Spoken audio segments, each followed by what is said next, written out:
GS Hindi classes में मैं आपका स्वागत करता हूं। आज हम चर्चा करेंगे व्याकरण पर, व्याकरण में वोकेबुलरी पर, जिसको शायद हम सबसे कम पढ़ते हैं और जिसके प्रश्न परीक्षा में, हर परीक्षा में सबसे ज्यादा आते हैं। चाहे वो रीट हो, चाहे थर्ड ग्रेड है, चाहे सेकंड ग्रेड है, चाहे फर्स्ट ग्रेड है, जहां व्याकरण है इसका मतलब वोकेबुलरी आएगी। और वोकेबुलरी है उसको हम इनहेंस कैसे करें, उसको हम बढ़ाएं कैसे, उसका एक सरल तरीका मैं अभी आपको बताऊंगा। और पर्यायवाची शब्द अगर आपको याद है तो अन्य प्रकार के जो शब्द हैं, चाहे वो अनेकार्थक हैं, चाहे वो संस्कृत भिन्नार्थक शब्द हैं, आप आसानी से उनका सामना कर सकते हैं। तो यहां देखिए सरलतम तरीका, पर्यायवाची शब्द कैसे बनाएं, सरलतम तरीका हमेशा याद रहेगा और ये वास्तव में याद रहेगा, आप भी इसको मान जाएंगे। ये देखिए आप कि हम एक शब्द ले रहे हैं जल, ये देखिए आप, और जल के ये पर्यायवाची शब्द है, नीर है, अंबु है, वारी है, पय है, अप है, ये है। अगर हमें जल के पर्यायवाची शब्द में जय जोड़ देंगे तो सारे के सारे किसके बनेंगे, कमल के बन जाएंगे सारे। अगर हम उसमें दे जोड़ देंगे तो सारे शब्द हैं वो बादल के बन जाएंगे, वो सारे पर्यायवाची शब्द किसके होंगे, बादल के होंगे। और अगर हम जोड़ दें धी तो वो सारे के सारे बनेंगे समुद्र के। अब ये देखिए आप कि जल में हमने जय जोड़ा तो जलज यानी कमल, जल में जन्मने वाला, नीर में जन्मने वाला, अंबुज, वारिज, यहां तक ये सीधे हैं, ये बिना संधि वाले हैं, बिना संधि वाले शब्द हैं। इन दो में संधि है तो हमें ये बात है वो संधि में भी बताई जा सकती है। जैसे पय है जोड़ जय, पयोज, विसर्ग का ओ बन जाएगा, और ये जो पय है इसका बय बनेगा, ये तीसरा वर्ण है जय तो अब्ज, अब्ज का अर्थ भी क्या हुआ, कमल। ऐसे ही अगर दे जोड़ देंगे तो बादल के, ये देखिए आप जलद, नीरद, अंबुद, वारिद, पयोद, अब्द। ऐसे ही धी जोड़ने पर ये समुद्र के बनेंगे, जलदी, नीरदी, अंबुदी, वारिदी, पयोदी, अब्दी। ये सबसे सरल तरीका है। अब इससे प्रश्न आप कैसे करेंगे ये भी एक बात है, और वो देखिए आप कि यहां शब्दयुग में भी आपके तैयार हो गए हैं। ऐसी शायद ही कोई परीक्षा होती है जिसमें ये चीज नहीं आती हो, किसी न किसी रूप में ये प्रश्न पूछते हैं। तो शब्दयुग में आप देखिए, शब्दयुग में ये पूछ लेंगे कि जलज व जलद का क्रमशः अर्थ है, तो जय आते ही आपको पता चल जाएगा कि ये कमल का है, और जलद है वो किसका है, बादल का है। या मान लीजिए ये पूछ लेंगे कि नीरद व नीरदी का क्रमशः अर्थ है, तो दे आ गया नीरद बादल, नीरदी समुद्र। यानी ये देखिए आप अब्द और अब्दी, तो धी लगने पर किसके बनेंगे, समुद्र के, दे लगने पर किसके, बादल के, और जय लगने पर किसके बनेंगे, कमल के। इसके अलावा भी हमें दो शब्द और ले सकते हैं इसमें। ये देखिए आप वहां एक तोय, तोय का अर्थ भी क्या होता है, पानी होता है। तो जैसे तोयज है वो कमल, तोयद बादल, तोयदी समुद्र, योग, ठीक है।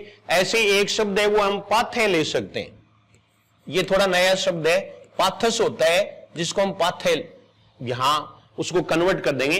तो ये देखिए आप कि पाथोज, क्योंकि यहां विसर्ग संधि बनेगी, ये देखो आप पाथोज, तो पाथोज का अर्थ है कमल।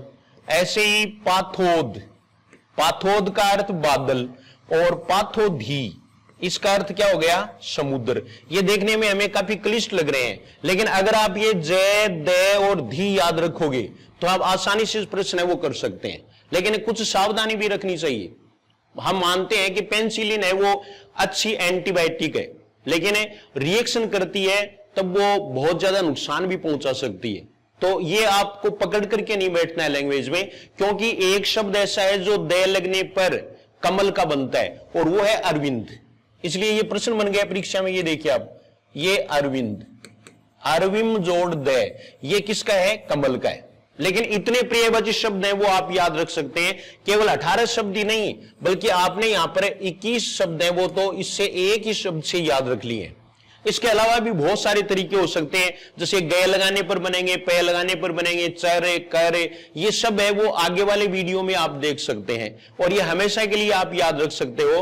आप इसके लिए अगर आपको हिंदी सामान्य रूप से सीखनी है, चाहे आप रीट की परीक्षा दे रहे हैं, थर्ड ग्रेड की, सेकंड ग्रेड की, फर्स्ट ग्रेड की, या आप एसएससी की तैयारी कर रहे हैं, या कोई भी सामान्य हिंदी जिसमें है उसकी तैयारी कर रहे हैं, एसआई की कर रहे हैं, क्लर्क की कर रहे हैं, तो उसके लिए आप जीएस हिंदी क्लासेज को सब्सक्राइब कर सकते हैं। और घनश्याम पारिक सर जो ऐप है उसको डाउनलोड करके जो फ्री डेमो वीडियोज हैं वो देख सकते हैं और आप कोर्स भी परचेज कर सकते हैं अगर आपको अच्छा लगे तो इस तरह की जो बातें हैं वो हमें परीक्षा में भी याद रहेंगी। एक बार तो आप क्या है कि किताब से भी याद कर लोगे कि भाई जैसे नीरज का अर्थ तो होता है कमल और नीरद का अर्थ होता है बादल, लेकिन वहां परीक्षा में आप भूल सकते हैं, तो न भूलें उसका ये पूरा का पूरा इलाज है। ये देखो धी जहां भी लगा वो सारे किसके हो गए, समुद्र के हो गए। दय जहां भी लगा वो सारे के सारे किसके हो गए, बादल के हो गए। और जय जहां भी लगा तो ये सारे किसके हो गए, कमल के हो गए। तो इसलिए कमल, बादल और समुद्र, और इनमें से कोई न कोई चीज है वो जरूर पूछेंगे। चाहे संधि विच्छेद पूछ लेंगे तो भी हम ऐसा कर सकते हैं, या इस तरह से आ जाएगा कि निम्नलिखित में से बादल अर्थ वाला शब्द नहीं है, तो 3 तो दे के ये दे देंगे, 1 अरविंद दे देंगे, चारों में क्या हो जाएगा, दे हो जाएगा। तो कहने का मतलब ये है कि समझकर अगर हम पर्यायवाची शब्द ध्यान में रखते हैं, याद करते हैं, तो वो परीक्षा में भूलते नहीं। इसलिए और रटा हुआ जो है वो कभी भी भूला जा सकता है। तो इस तरह से आप जो है वो व्याकरण में वोकेबलरी से संबंधित अब आगे की वीडियोस हैं वो देख सकोगे, क्योंकि मैंने ये अनुभव किया है कि ज्यादातर हम वोकेबलरी में मार खाते हैं। संधि हम बहुत पढ़ते हैं, किसी भी कोचिंग में जाते हैं तो पहले दिन हमें संधि ही पढ़ाते हैं। वैसे भी कोई व्याकरण की किताब है उसमें भी संधि खूब दी हुई है, हमने संधि विच्छेद भी आज तक खूब किया है, हम बहुत सालों से संधि पढ़ रहे हैं, उसके हम थोड़े से अभ्यस्त भी हो गए हैं। हालांकि सही ढंग से पढ़ना है वो एक अलग बात है, वो तरीका भी आपको इस चैनल पर मिल सकता है।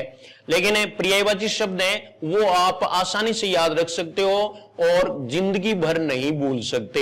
जैसे धी आए तो समुद्र, तो ये भूलोगे थोड़ी आप। जैसे किसी ने पूछ लिया कि वारिधि का अर्थ, अब आप सोचोगे कि वारिधि का अर्थ क्या है, लेकिन धी आ गया इसका मतलब क्या है, समुद्र है। ऐसी बहुत सारी बातें हैं जो वोकेबलरी से संबंधित हैं, शब्दावली से संबंधित हैं, जिसको आजकल आप वोकेब कहते हो, उससे संबंधित है, वो हमें आसानी से इसमें सीख सकते हैं और ये आपके लिए फायदेमंद हो सकता है। ये एक प्रश्न किसी भी परीक्षा में जिसमें सामान्य हिंदी आती है या हिंदी का व्याकरण आता है, वहां आपको एक प्रश्न है वो देखने को मिल सकता है। तो ये आज का अपना पर्यायवाची शब्दों के बारे में था। अगला वीडियो भी पर्यायवाची शब्दों के बारे में होगा, आप वेट करते रहिए और निश्चित रूप से आप इस वीडियो को शेयर करेंगे और खुद भी सब्सक्राइब करेंगे और किसी को कहेंगे भी। शुक्रिया, धन्यवाद।